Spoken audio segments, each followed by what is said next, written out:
Overdrafti është kredi që mund ta marrin vetëm klientët më të mirë të bankave, më të besuar të tyre. Dhe kryesisht overdrafti lidhet me qarkullimin e bizneseve, edhe me rritjen e pagave.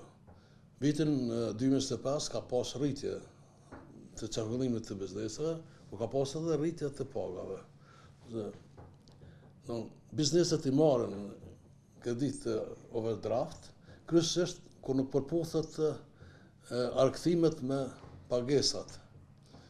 Sham ka me dhon pagat në fund të muajit, s'ka ardhë të hyrat mjaftueshme dhe e përdore overdraftin. Overdrafti ka një të mirë për shkak se përdoret vetëm kur ke nevojë për të. Dhe paguon interes vetëm kur ta përdorësh.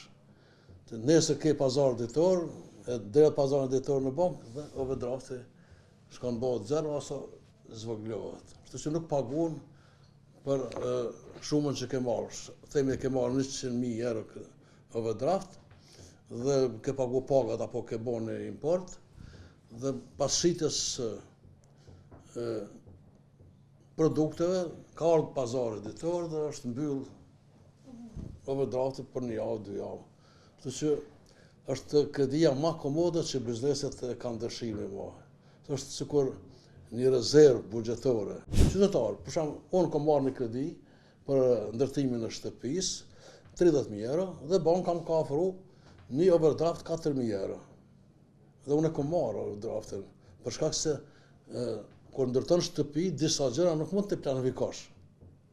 Dhe ato 4.000 mund jenë përdoren për gjëra të paplanifikuara. Por ndryshe, kredit 30.000 euro duhet çdo faturë të mbulohet dhe të paguhet nëpërmes bankës. Norma e interesit tek overdrafti është pak më e lartë, mirë po në total del më e ulët, për shkak se paguhen vetëm kur e përdor.